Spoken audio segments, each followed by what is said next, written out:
ओम शांति। आज का मुरली का सार है। आज है 26 अप्रैल 2022। मीठे बच्चे, ऊंच पद पाना है तो आत्मा में ज्ञान का पेट्रोल भरते जाओ। सवेरे सवेरे उठकर बाप को याद करो। कोई भी उल्टी चालन नहीं चलो। आज के प्रश्न है, बाबा हर बच्चे की जन्म पत्री जानते हुए भी सुनाते नहीं, क्यों? उत्तर में बाबा बोल रहे हैं, क्योंकि बाबा कहते हैं मैं शिक्षक हूँ। मेरा काम है तुम बच्चों को शिक्षा देकर सुधारना। बाकी तुम्हारे अंदर क्या है यह मैं सुनाऊंगा नहीं। मैं आया हूँ आत्मा को इंजेक्शन लगाने, ना कि शारीरिक बीमारी ठीक करने। और एक प्रश्न बाबा ने पूछा है, तुम बच्चे अभी किस बात से डरते नहीं हो, क्यों? उत्तर में बाबा बोल रहे हैं, तुम अभी इस पुराने शरीर को छोड़ने से डरते नहीं हो, क्योंकि तुम्हारी बुद्धि में है हम आत्मा अविनाशी है। बाकी ये पुराना शरीर भल चला जाए, हमें तो वापिस घर जाना है। हम अशरीरी आत्मा है। बाकी इस शरीर में रहते बाप से ज्ञान अमृत पी रहे हैं। इसलिए बाबा कहते, बच्चे सदा जीते रहो, सर्विसेबल बने तो आयु बढ़ती जाएगी। आज का गीत है, बचपन के दिन भुलाना देना। ओम शांति। बच्चों ने गीत सुना जिसको अब मामा बाबा कहते हैं, उनको भुलाना नहीं है। गीत जिन्होंने बनाया है वो तो अर्थ को समझते नहीं है। यह निश्चय ही नहीं कि हम उस परमपिता परमात्मा की संतान हैं। उस परमपिता परमात्मा को पतितों को पावन बनाने के लिए आना पड़ता है। कितनी ऊंची सर्विस पर आते हैं। उनको कोई अभिमान नहीं है। उनको कहा जाता है निरहंकारी। उनको निश्चय बुद्धि या देही अभिमानी होने की बात नहीं। वो कब संशय में आते नहीं। देह अभिमानी बनते ही नहीं। मनुष्य देह अभिमानी बनते हैं तो फिर देही अभिमानी बनने में कितने मेहनत लगती है। बाबा कहते हैं, अपने को आत्मा समझो। मनुष्य तो कह देते हैं अपने को परमात्मा समझो। कितना फर्क है।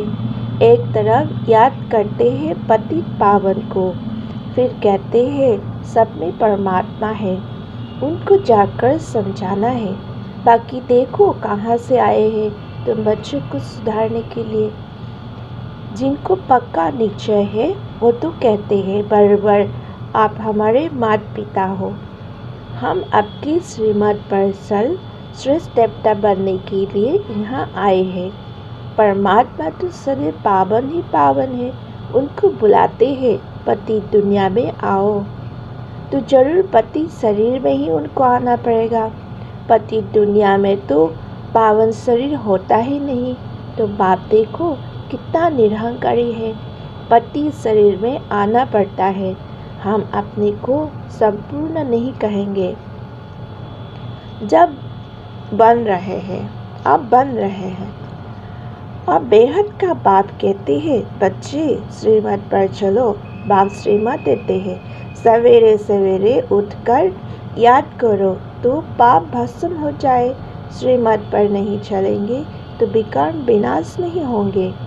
बंदर के बंदर ही रह जाएंगे और फिर बहुत कड़ी सजा खानी पड़ेगी। जानवर आदि तो सजा नहीं खाते हैं, सजा मनुष्य के लिए है। अगर बैल किसी को मारता है, वो मर भी जाए तो क्या उनको जेल में डालेंगे? मनुष्य को तो फौरन जेल में डाल लेंगे। बाप समझाते हैं, इस समय मनुष्य तो उससे ही बदतर है। उनको फिर मनुष्य से देवता बनना है।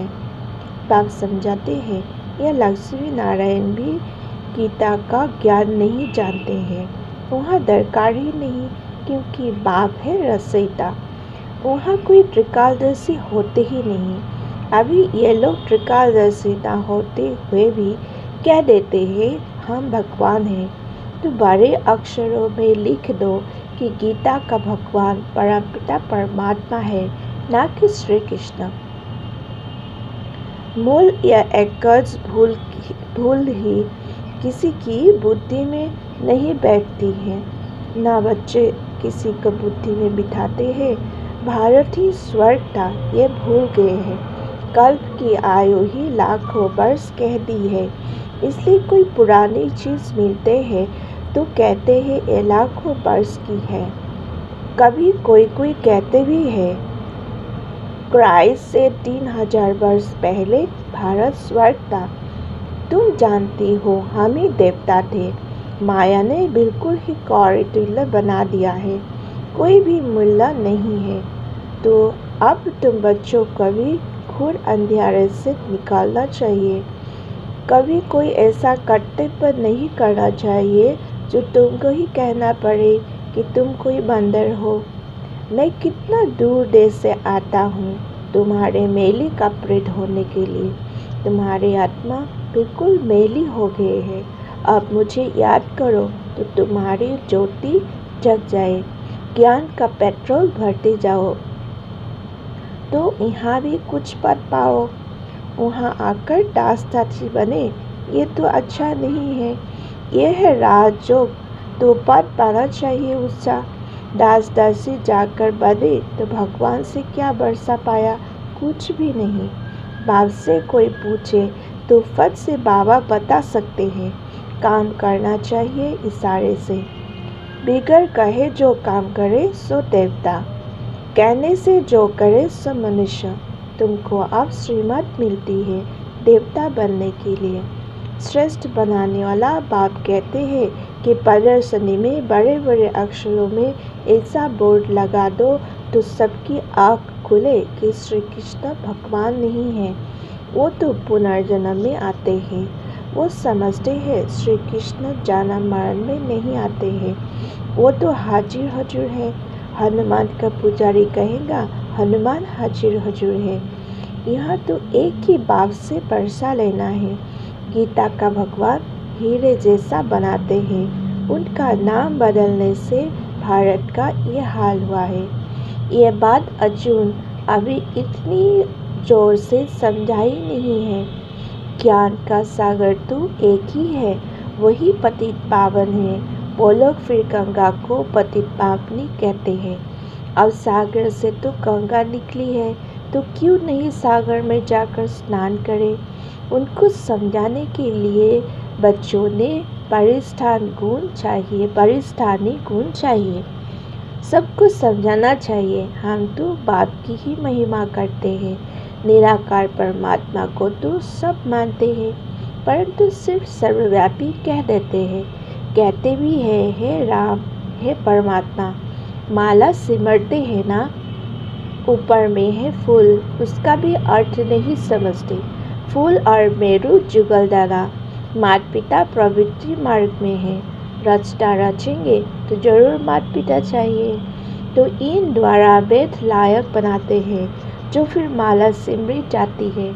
परमात्मा का आत्मा का रूप क्या है वो भी नहीं जानते हैं। तुमने नई बात सुनी है। परमात्मा एक छोटी बिंदी है। वंडर है ना, इतनी छोटी बिंदी को कोई ज्ञान का सागर मानेंगे? मनुष्य को मानते हैं, परंतु वो तो मनुष्य को मनुष्य द्वारा ही ज्ञान मिलता है, जिससे दुर्गति ही हो गई है। यहाँ तो भगवान खुद आकर ज्ञान दे सदगति करते हैं, अर्थात राजाओं का राजा बनाते हैं। तुम वंदर खाते हो। आत्मा छोटी सी बिंदी है, अति सूक्ष्म है, तो बाप भी ऐसा ही होगा ना। और है कितनी बड़ी अथॉरिटी, जैसे पति दुनिया और पति शरीर में आकर पढ़ाते हैं।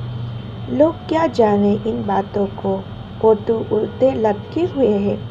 अब बाप फरमान करते हैं, जो मेरी मत पर चलेंगी वही स्वर्ग का मालिक बनेंगे।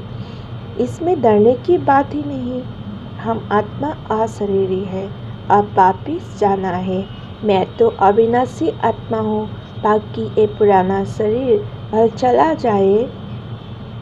हाँ, बाबा ज्ञान अमृत पिलाते हैं, इसलिए भल जीते रहे। वह भी जो सर्विसेबल होंगे उनकी आयु बढ़ेगी।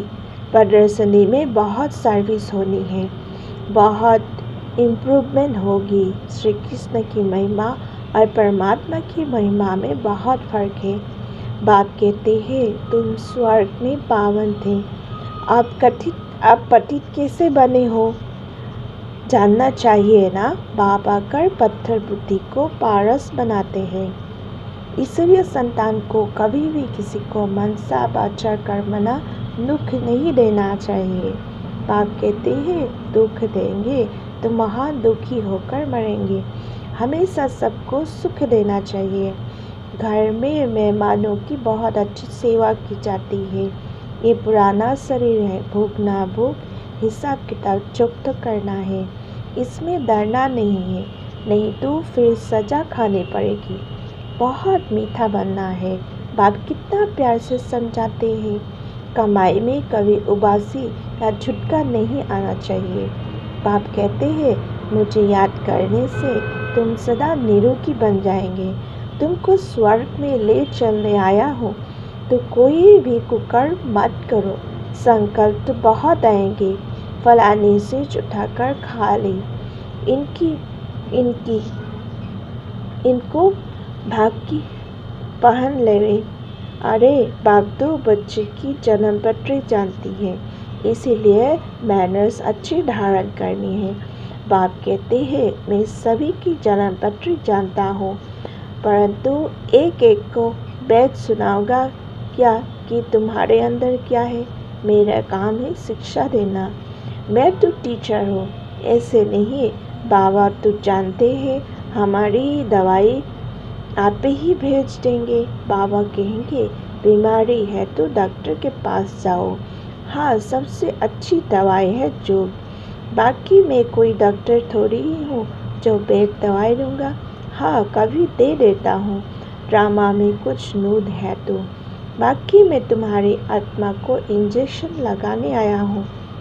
ड्रामा में है तो कभी दवा भी देते हैं। बाकी ऐसे नहीं। बाबा समर्थ है, हमारी बीमारी को क्यों नहीं छुड़ा सकते। भगवान तो जो चाहे सो कर सकता है। नहीं, बाप तो आए ही है पतितों को पावन बनाने। अच्छा, मीठी मीठी सिखला दे बच्चों प्रति माता पिता बाप दादा का याद प्यार और गुड मॉर्निंग। रूहानी बाप की रूहानी बच्चों को नमस्ते। हम रूहानी बच्चों की रूहानी बाप दादा को नमस्ते नमस्ते नमस्ते। शुक्रिया बाबा, शुक्रिया परम शिक्षक, शुक्रिया सतगुरु, शुक्रिया। दाना के लिए मुख्य सार है। 1 नंबर, मनसा वाचा कर्मणा, किसी को कभी दुख नहीं देना है। कर्म भोग से डरना नहीं है। खुशी खुशी से पुराना हिसाब किताब चुप्त करना है। 2 नंबर है, संकल्प के बस हो कोई भी कुकर्म नहीं करना है। अच्छे मैनर्स धारण करनी है। देवता बनने के लिए हर बात इशारे से समझ करनी है। कहलाना नहीं है, वरदान है। बेहद को संपूर्ण अधिकार के निश्चय और रूहानी नशे में रहने वाले सर्वश्रेष्ठ संपत्तिवान भव। वर्तमान समय आप बच्चे ऐसे श्रेष्ठ संपूर्ण अधिकारी बनते हो जो स्वयं अलमाइटी अथॉरिटी के ऊपर आपका अधिकार है। परमात्मा अधिकारी बच्चे सर्व संबंधों का और सर्व संपत्ति का अधिकार प्राप्त कर लेते हैं। इस समय ही बाप द्वारा सर्वश्रेष्ठ संपत्ति भाव का वरदान मिलता है। आपके पास सर्व गुणों की, सर्व शक्तियों की और श्रेष्ठ ज्ञान की अविनाशी संपत्ति है। इसीलिए आप जैसा संपत्तिवान और कोई नहीं। स्लोगन है सदा अलर्ट रहो तो अलबेलापन समाप्त हो जाएगा। मातेश्वर जी के अनमोल महावाक्य का परमात्मा के बारे में अनेक मनुष्य की मत का आखिरी फैसला। अभी तो ये सारी दुनिया जानते हैं कि परमात्मा एक है। उसी परमात्मा की कोई शक्ति मानते हैं, कोई कुदरत कहते हैं, मतलब तो कोई ना कोई रूप में जरूर मानते हैं। तो जिस वस्तु को मानते हैं अवश्य वो कोई वस्तु होगी, तब तो उनके ऊपर नाम पड़े हैं। परंतु उस एक वस्तु के बारे में इस दुनिया में जितने भी मनुष्य हैं उतनी मतें हैं, परंतु सच भी एक ही है। उसमें मुख्य सार मत सुनाते हैं। कोई कहता है ईश्वर सर्वत्र है, कोई कहता है ब्रह्मा ही सर्वत्र है, कोई कहता है ईश्वर सत्यम माया मिथ्यम, कोई कहता ईश्वर है ही नहीं, कुदरत ही कुदरत है। तो फिर ईश्वर को नहीं मानते।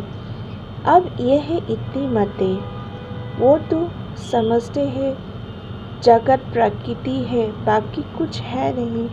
अब देखो जगत को मानते हैं, परंतु जिस परमात्मा ने जगत रचा उस जगत के मालिक को नहीं मानते। दुनिया में जितने अनेक मनुष्य हैं उनकी इतनी मतें, आखिर में इन सभी मतों का फैसला स्वयं परमात्मा आकर करता है।